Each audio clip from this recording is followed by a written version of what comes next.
Hi guys.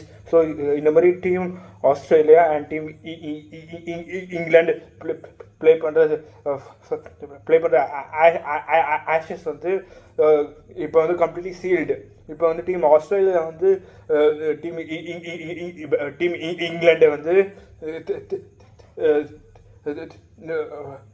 மொதல் match அடித்தாங்க, second மேட்ச்சும் அடித்தாங்க. இப்போ வந்து அவங்க தேர்ட் மேட்ச்சும் வந்து தோக்கடிச்சிட்டாங்க. ஸோ இப்போ வந்து அவங்க வந்து மொத்தமாக ஆடுற 5 மேட்ச்சில் வந்து டீம் ஆஸ்திரேலியாவுக்கு வந்து 3-0 வச்சுருக்காங்க லீடு. அண்ட் அதுக்கப்புறம் வந்து இந்த மாதிரி 20 இயர்ஸாக வந்து இந்த மாதிரி 20 இயர்ஸாக வந்து இந்த டீம் இங்கிலாந்து வந்து இந்த மாதிரி வந்து ஆஸ்திரேலியா வந்து சிங்கிள் டெஸ்ட் மேட்ச் கூட ஜெயிக்கவே இல்லை. அவ்வளோ வச்சுருக்காங்க டாமினன்ஸு டீம் இங்கிலாந்து. அவங்களுடைய அவங்க வந்து with the bat and also with the ball வந்து டாமினேட் பண்ணியிருக்காங்க டீம் இங்கிலாண்டு. மேட்சுக்குள்ளே போனாமா, நம்ம மேட்ச்சில் வந்து இதுமாரி தேர்ட் டெஸ்ட்டில் வந்து இதுமாரி வந்து அதுக்கான வென்யூ வந்து அடிலைட். அங்கே வந்து bowling friendly and fast bowling friendly இப்போ நான் பார்த்தோம் முன்னாடி ப்ரிவியூவில். அண்ட் அதுக்கப்புறம் அங்கே வந்து அங்கே பேட்டிங் ஆட கொஞ்சம் கஷ்டமாக இருக்குன்னு பார்த்தோம் ப்ரிவியூவில். பிளேயிங் லெவன் பார்த்தோன்னா இந்த மாதிரி டீம் ஆஸ்திரேலியாவோட பிளேயிங் லெவன் அப்படியே படிக்கிறேன். Jake Weatherald, Travis Head, Marnus Labuschagne at 3, Usman Khawaja at 4, Cam Green at 5, Alex Carey at 6, Josh English at 7, Pat Cummins at 8, Mitchell Starc at 9, Boland at 10 and Nathan Lyon at 11. இதில் வந்து Cummins தான் captain பண்ணியிருக்காரு, returning after an injury. And அதுக்கப்புறம் வந்து on the morning of the test match வந்து Steve Smith வந்து due to illness வந்து இந்த மேட்ச் வந்து அவர் வந்து ப்ளே பண்ணல. இன் பிளேஸ் ஆஃப் ஸ்மித் வந்து உஸ்மான் கவாஜா வந்துட்டார் at 4. அண்ட் அதுக்கப்புறம் டீம் இங்கிலாண்டோட பிளேயிங் லெவன் பார்த்தோன்னா jack rally and Ben Duckett openers. அவங்க திருப்பி இன்னும் வந்து போப்பே வச்சுருக்காங்க at 3. அதுக்கப்புறம் 4 Joe Root, 5 Harry Brook, number 6 வந்து Ben Stokes, 7 Jamie Smith, 8 Will Jacks, number 9 Josh Tongue, number 10 Brydon Carse and number 11 Jofra Archer. So இந்த மாதிரி வந்து அதுதான் இந்த மாதிரி பிளேயிங் லெவன்ஸு. நம்ம இந்த மாதிரி மேட்ச்சில் பார்த்தோன்னா இந்த மாதிரி டீம் ஆஸ்திரேலியா வந்து டாஸ் ஜெயிச்சு பேட் ஃபர்ஸ்ட்டு சொன்னாங்க. அவங்க பேட்டிங்கில் வந்து இந்த மாதிரி வந்து ஜேக் வெதரால்ட், டிராவிஸ் ஹெட் வந்தாங்க ஓப்பனிங். அவங்க வந்து இந்த மாதிரி ஓப்பனிங் வந்து அவங்க வந்து இந்த மாதிரி அவங்க டிராவிஸ் ஹெட், ஜேக் வெதரால்ட் ஓப்பனிங் வந்தாங்க. அண்ட் அப்புறம் மானஸ் லபுஷேன் at 3 வந்தாங்க. டாப் ஆர்டரில் வந்து இந்த மாதிரி யாருமே வந்து ஸ்டார்ட் கொடுக்கல. டிராவிஸ் ஹெட் வந்து 10 ரனுக்கு விக்கெட்டை விட்டு போயிட்டாரு. அதுக்கப்புறம் வந்து Jake Weatherald 18 runs, Marnus Labuschagne 19 ரன்னுக்கு வந்து அவுட் ஆகிட்டாங்க. ஸோ டாப் 3 வந்து பெருசாக ஃபயர் ஆகல. நம்பர் 4ல் வந்து 39 வயசு வந்தார் உஸ்மான் கவாஜா. அன்றைக்கி வேறு just few hours from his birthday வந்து உஸ்மான் கவாஜா வந்து சாலிடாக ப்ளே பண்ணார். 126 பால்ஸில் 82 ரன்ஸ் ஸ்கோர் பண்ணார். Defence face of the bat சாலிடாக காட்டி டிஃபென்ஸ் ஆடினார். அண்ட் ப்ளஸ் அந்த பக்கம் வேறு ஜோஃப்ரா ஆர்ச்சர் வந்து பெய் மாதிரி போட்டிருந்தார். அவர் வந்து சாலிடாக டேக்கிள் பண்ணி அவர் வந்து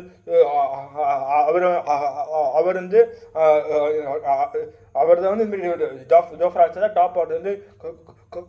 டாப் ஆர்டரை கொலாப்ஸ் பண்ண வச்சார். அவர் வந்து உஸ்மான் கவாஜா வந்து அவரோட ஃப்ளிக் ஷாட்டு, அவரோட ஸ்வீப் ஷாட்லாம் ப்ளே பண்ணி வந்து உஸ்மான் கவாஜா வந்து ஜோஃப்ரா ஆர்ச்சர் டேக்கிள் பண்ணிட்டாரு. உஸ்மான் கவாஜா வந்து went on to score 82 runs 39 வயசில். அதுக்கப்புறம் வந்து இந்த மாதிரி அதுக்கப்புறம் கேம் கிரீன் வந்து ஆக்ஷனில் வந்து இந்த மாதிரி கேஆர் 25 crores கொடுத்து வாங்கினாங்க. டெஸ்ட் மேட்ச்சில் வந்து coming back to test match வந்து கேம் கிரீன் வந்து ரன் அடிக்கலை, 2 பால் டக்குக்கு போயிட்டாரு. அதுக்கப்புறம் அலெக்ஸ் கேரியும் உஸ்மான் கவாஜா தான் வந்து 2 பேர் தான் வந்து மெஜாரிட்டி ஆஃப் த ரன்ஸ் வந்து ஃபர்ஸ்ட் இன்னிங்ஸ் ஆஸ்திரேலியாக்காக ஸ்கோர் பண்ணுது. Alex Carey went on to score 106 runs of 143 balls. அதில் வந்து 8 4s ஒரு 6 வேறு. அது வந்து என்னை கேட்டால் அலெக்ஸ் கேரிக்கு வந்து அந்த இன்னிங்ஸ் வந்து கரியர் டிஃபைனிங் இன்னிங்ஸ் வேறு. அவரு அந்த பேட்டிங் வந்து சாலிட் டெம்பர்மெண்ட்டும் அவரோட கிளாஸை காட்டினார். அதுக்கப்புறம் ஜாஷ் இங்கிலீஷ் வந்து 32 runs ஆஃப் 39 balls ஸ்கோர் பண்ணார். அதுக்கப்புறம் பேட் காமின்ஸு ஸ்டார்க்கு, அதுக்கப்புறம் பேட் காமின்ஸு 13 ரன் ஸ்கோர் பண்ணார். அதுக்கப்புறம் ஸ்டார்க்கு இந்த ஆஷஸ்லேயே வந்து போத் இந்த பால் அண்ட் ஆல்சோ இந்த பேட் வந்து டீம் ஆஸ்திரேலியாக்காக வந்து மேன் ஆஃப் த டீம் ஆஸ்திரேலியாக்காக மேன் ஆஃப் த சீரீஸ் மாதிரி ப்ளே பண்ணுறாரு. அவர் வந்து both with the bat and also with the ball வந்து கான்ட்ரிபியூஷன் தராது. அவர் வந்து இந்த மாதிரி ஃபர்ஸ்ட் இன்னிங்ஸில் வந்து அவர் வந்து went on to score 54 runs of 75 balls, 9 boundary. அதுக்கப்புறம் நிதின் லயன் வந்து 9 ரன், ஸ்காட் பாலட் 14 ரன் அடித்தாங்க. ஸோ டீம் டோட்டல் பார்த்தோன்னா வந்து ஃபர்ஸ்ட் இன்னிங்ஸ் வந்து டீம் ஆஸ்திரேலியா வந்து 371 for 10, 10 விக்கெட்டு. அந்த 10 விக்கெட்டில் வந்து ஜோஃப்ரா ஆர்ச்சருக்கு 5, பிரைடன் காஸ்க்கு 2 விக்கெட்டு, அப்புறம் வந்து வில் ஜாக்ஸுக்கு வந்து 2 விக்கெட்ஸு. ஸோ அது ஃபர்ஸ்ட் இன்னிங்ஸ் வந்து டீம் ஆஸ்திரேலியா வந்து டீம் இங்கிலாந்து வந்து கம்ப்ளீட்டாக டாமினேட் பண்ணாங்க. ஒன்லி ஜோஃப்ரா ஆர்ச்சரும் பென் ஸ்டோக்ஸும் கொஞ்சம் பேட்ஸ்மேன் ட்ராவல் பண்ணாங்க. ஜோஃப்ரா ஆர்ச்சருக்கு 5 விக்கெட்டு.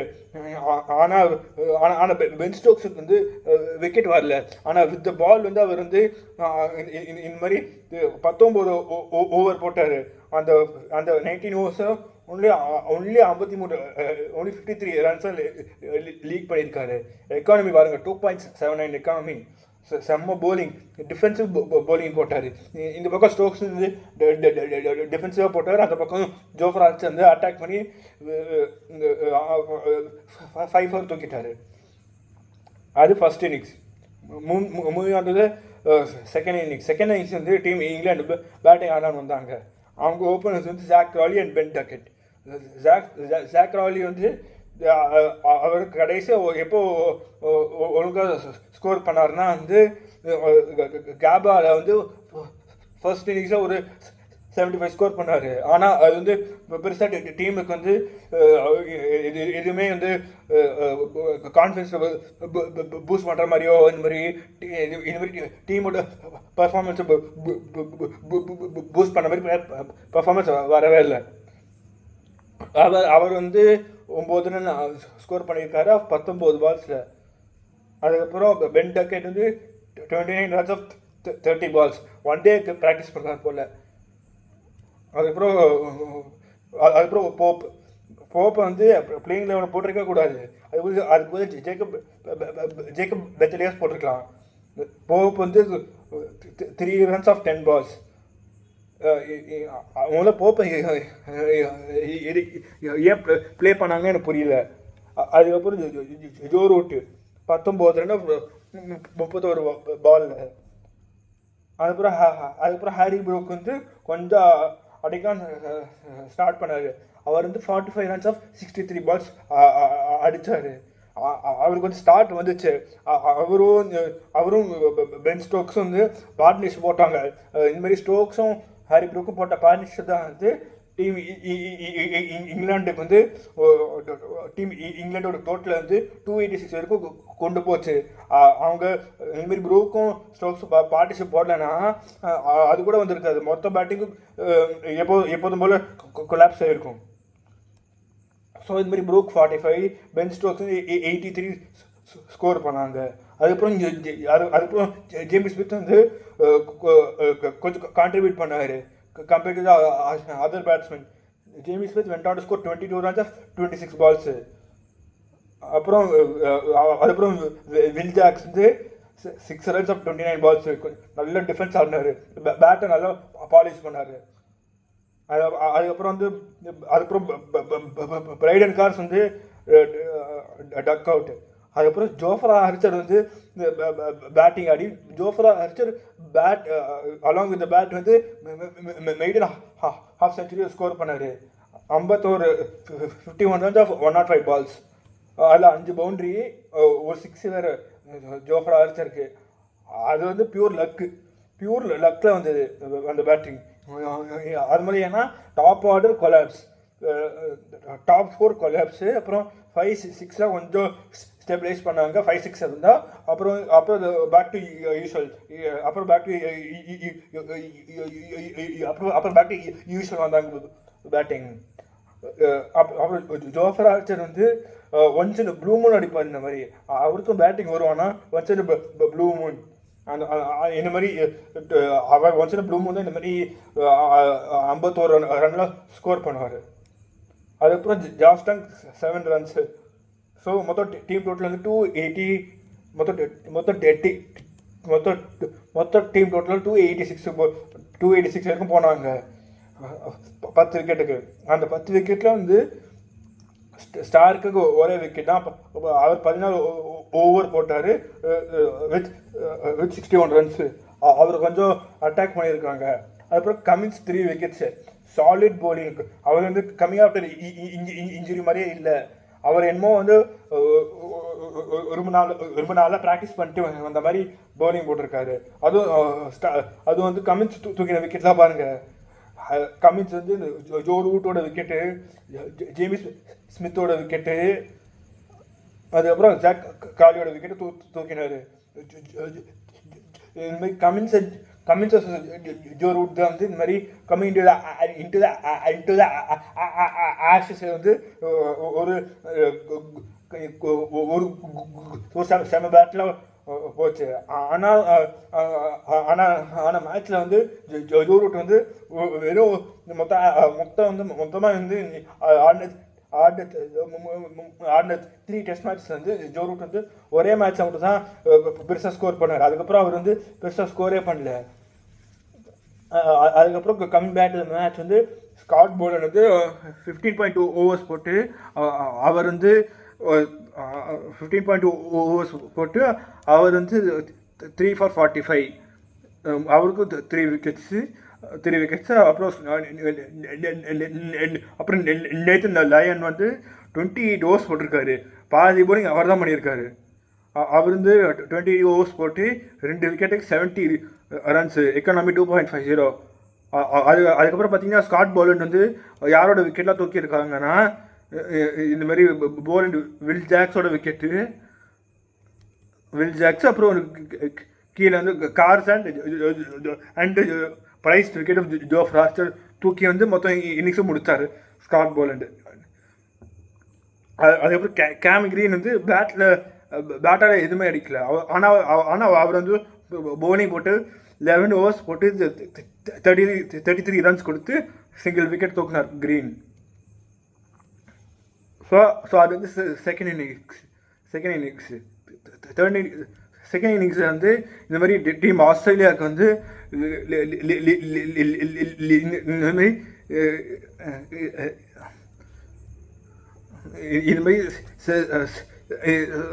இந்த மாதிரி இந்த மாதிரி இந்த மாதிரி செகண்ட் இன்னிங்ஸில் வந்து டீம் ஆஸ்திரேலியாவுக்கு வந்து 85 ரன் லீடு போச்சு. ஆனால் அதுக்கப்புறம் வந்து அவங்க வந்து அந்த 85 ரன்ஸ் வந்து இன்னும் பெருசாக்குனாங்க. டிராவிஸ் ஹெட்டும் ஜேக் வெதரால்டும் வந்து பேட்டிங் ஆடான்னு வந்தாங்க. அவங்க வந்து ஃபாலோ ஆன் டீம் இங்கிலாந்து வந்து ஃபாலோ ஆன் அவாய்ட் பண்ணிட்டாங்க. Thanks to Jofra Archer follow on avoid பண்ணிட்டாங்க. அதுக்கப்புறம் வந்து அதுக்கப்புறம் ஓப்பனிங் வந்து செகண்ட் இன்னிங்ஸ் வந்து opening Travis Head and Jake Weatherald வந்தாங்க. Travis Head went on to score 170 runs and அவரோட டெஸ்ட் மேட்ச் கரியர் அது வந்து அவரோட 11th டெஸ்ட் மேட்ச் 100 வேறு. அவர் வந்து 219 பால்ஸில் வந்து அவரோட 170 ரன்ஸ் ஸ்கோர் பண்ணார். அதில் 16 பவுண்ட்ரி அண்டு 2 6 வேறு. இந்த மாதிரி கமெண்டேட்டர்ஸ் வேறு கமெண்ட்ரி பண்ணாங்க. இந்த மாதிரி டிராவிஸ் ஹெட் வந்து டெஸ்ட் மேட்ச் ஆடுற மாதிரி ஆடலை. அவர் என்னமோ சன்ரைசர்ஸுக்கு பேட்டிங் ஆடுற மாதிரி பண்ணாங்க வேறு கமெண்ட்ரி வேறு சொன்னாங்க. அவர் பவுலிங் அவ்வளோ சீப்பாக போட்டிருக்காங்க பவுலிங். அதுக்கப்புறம் ஜேக் வெதரால்ட் வந்து 1 run ஆஃப் 10 balls. வெதரால்டோட விக்கெட்டை தூக்குனது கார்ஸ். அப்புறம் மானஸ் லபிஷேன் 13 ரன்னு.